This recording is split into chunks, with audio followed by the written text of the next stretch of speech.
the time we are born, our parents and society push us to become a success, to become a winner, to become someone. But what if this roadmap that we've been given is flawed? In fact, leading us in the wrong direction. What if achieving true success and meaningful happiness isn't about becoming? It's rather about unbecoming, about rediscovering, reconnecting, and healing our authentic self. Innovating the human experience and transforming the world begins with first transforming our own world. Easier said than done in today's society with so many external distractions like politically divisive 24-hour news cycles and social media noise. And internally, we have to deal with the constant monkey chatter in our heads, which amplifies doubt and fear. Take a moment. Think about your true identity. Who you were before you became someone that was affected by the external influences. Think back. Can you remember who you were before you were told who to become? I know I couldn't remember. But I caught a glimpse of him. Christmas Eve, 1988. While most people were home celebrating with family and friends, I was in a Las Vegas emergency room, bleeding to death. I was 22 years old. For days, I'd been ignoring a consistent pain in my upper left thigh, dismissing it as muscle ache. You see, I'd been training relentlessly for my new role in the Karate Kid 3. The pain actually came from internal bleeding, dripping on my femoral artery, a result of a stunt that I performed. Eventually, my blood pressure plummeted. I collapsed and the paramedics rushed me to the hospital. There, a nurse informed me that the surgeons would have to operate immediately. She did this as she handed me a form for me to sign, which acknowledged that I understood the hospital couldn't guarantee that I would survive the operation. I couldn't believe this was happening. The pain was starting to become unbearable. I could feel my body getting cold. I could feel myself fading away as they wheeled me into the operating room. One thing became very clear. I was no longer fighting for a role in a film. I was fighting for my life.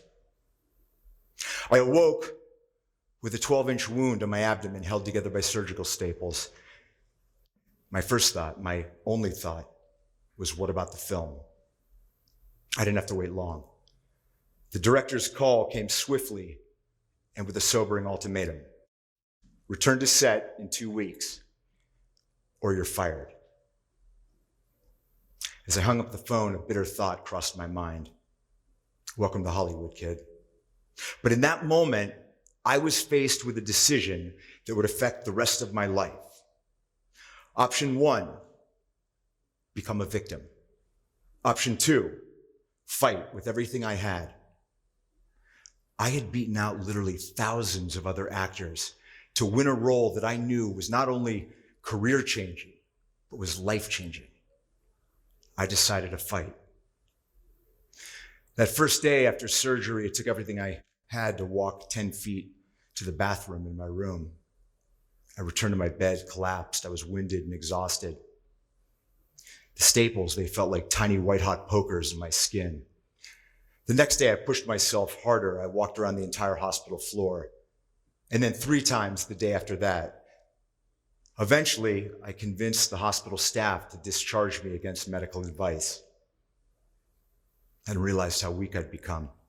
I'd gone from 180 pounds of muscle to 155 pounds. If I was going to keep my role in the film, it was up to me to save myself. I was not going to allow this setback to define who I would become. Instead, it was going to reveal who I truly was. Against the odds, I returned to set, I completed the film, and I performed all of my own martial arts stunts. I did this because I chose the road less traveled. And it made all the difference. For a while. Fast forward to November 2nd, 2016, my 50th birthday. I had become what I was supposed to become. I was successful, at least outwardly. I was a husband, and I was a father. But what I wasn't was meaningfully happy. You see, I was 40 pounds overweight. I was struggling to keep a job by the skin of my teeth. And I was also struggling with addiction. For years, I had been on autopilot. Instead of focusing on feeling good about myself, I found ways to make myself feel good, chasing material possessions, numbing my feelings with food and alcohol. I felt like a fraud. And every time I walked by the mirror, I thought, what now? And the scariest part was that the reflection looking back at me didn't have any answers. What happened to that 22-year-old kid who fought to save his own life? What happened to karate's bad boy? I'd spent decades in Hollywood, the land of make-believe and illusion, chasing an idea of becoming someone that I thought I wanted to become. But in reality, I'd become someone who was more impressed with what other people thought of him than my own character. I'd become someone who placed image above integrity.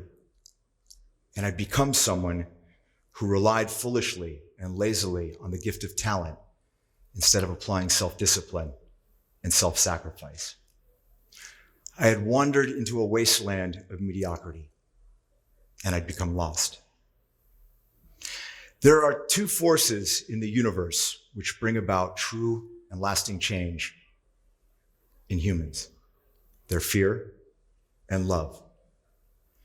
I was hit by both of them like a lightning bolt the day my wife looked me in the eyes and she said, I've put everything I have into this relationship, my entire heart. Please tell me that I haven't backed the wrong horse. Wow. Those words hit me harder than when I was told that I might not survive the surgery. Right then and there, I decided I was going to unbecome the man that I'd become. I was going to save my marriage. I was going to save myself. I'd done it before, but this time was going to be harder, much harder. At 50 years old, I could no longer rely upon a youthful sense of destiny, but I understood that refusing to unbecome would be more painful than the difficult journey ahead. So I decided, no more waiting for my ship to come in. I was going to build the damn ship. Eventually, I figured out how. And like most of life's essential challenges, the solution was simple, but not easy. The first step was identifying the problem, which was my inner critic, that negative voice inside my head. It was running the show. It had taken over control. Defeating our negative critic requires that we understand what its source of power is, which is our history. You see, every time we try something and we don't succeed right away, and then we categorize that experience as a failure, the inner critic grows stronger. And then the next time we try and step out of our comfort zone, that voice grows louder yet, saying, what if you fail? Ignore that voice. Listen to the voice in your soul which says, what if I fly? You know, as an actor, if I categorized every audition that I had that didn't result in a job as a failure, I'd never be able to step foot in another casting director's office. Instead, I started looking at these experiences as teachers, understanding that just because I didn't succeed right away didn't mean that it was a failure. It was simply part of the journey.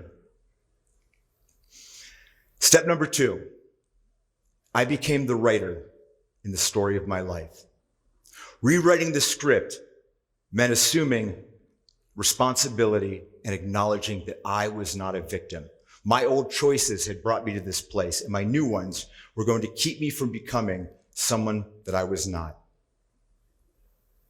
Unbecoming also means rewriting our definition of success and meaningful happiness. Not the definition that we've been given, but our definition. Let me tell you what success is not. Success is not the impossible images that we see plastered all over the glossy covers of fashion and fitness magazines. Success is not the constant bombardment of television commercials telling us what we must have if we're going to be successful. And success is not social influencers parading their extravagant lifestyles on media platforms. And as someone that has lived in Hollywood for over 35 years, I can tell you that many of those fabulous lifestyles are cultivated by publicists, by filters, and by Photoshop, not by meaningfully happy people. Achieving meaningful happiness and reconnecting with your authentic self requires rewriting the past. It requires healing old wounds of the heart and damaging memories of the mind. It requires nurturing the inner child, which for so many of us has become a vessel of toxic shame and judgment. And what it does is it forms a negative self-image. Neglecting to heal keeps us anchored in the past, and it prevents us from drawing strength and creativity from our inner child. Healing is not easy. It requires loving a part of ourselves that has seemed unlovable. What I did, and what I suggest you do, is to find an image that represents your inner child. Connect with it emotionally. Speak to your inner child with empathy. You are cherished. You are needed, but you are not who I am today. Repeat that over and over again until it starts to sink in. And forgive yourself for the times that you took shelter from the pain and the fear and the helplessness as a young child under the umbrella of victimhood. Remember this: healing is a process. It takes time. It takes patience. Step number 4, I became the actor in my life, assuming my best role, the role of the hero. This meant taking action. Everything I did became intentional. What I ate, what I drank, what I thought, what I did, how I treated others, and how I treated myself. And I asked myself one simple question with everything I did. Is this action moving me closer to my authentic self and the life that I desire, or is it moving me further away? Great acting, like unbecoming, requires cultivating the art of listening. Tune in to the voice inside your heart that speaks to your authentic self. Here you will learn the secret of life, which is discovering the unique gift that each of us has, that we were born with. Listen to the voice of the universe, which guides you to balance and peace and harmony. Here you will learn the meaning of life, which is sharing that gift, transforming and innovating the world. Trying to control results, that instigates becoming. But improving the process necessary to achieve results facilitates unbecoming. It's one of life's great ironies. If you want results, ignore them. Sounds oxymoronic, doesn't it? But it's true. If you want results, ignore them. Focus on the process, the habits, and the actions. You're probably already doing this right now. Let's take driving, for example. I mean, I'm sure we all drive a car pretty much the same way. We don't grip the steering wheel anxiously, saying, oh my God, I hope I get there. Staying in the results, we expect to get there. Why is that? Well, we've built a bulletproof process for driving. Apply that same psychology to anything you do, any goal. Build a bulletproof process, apply it effectively with consistency, and adjust where necessary. Eventually, I transformed my entire world. I lost more than 50 pounds. I wrote 5 critically acclaimed books, and I created a television series that won an Emmy. And I would trade every single one of those things away if it meant that I had to give up the 2 most amazing things that I received in my transformation, which was reconnecting with my authentic self and achieving meaningful happiness. You see, concentrating on results means that you're thinking about the future. The future is unknown, and humans hate the unknown. It creates anxiety. And what that does is it diverts energy and it diverts attention from the present. And ultimately, the present is all we truly have. Life offers no guarantees. None of us know how long we'll be here for. The most important relationship that you will ever make is with yourself. Isn't it time you discover who you really are? This journey begins with unbecoming who you've become. Transform yourself, and you will transform the world. Thank you.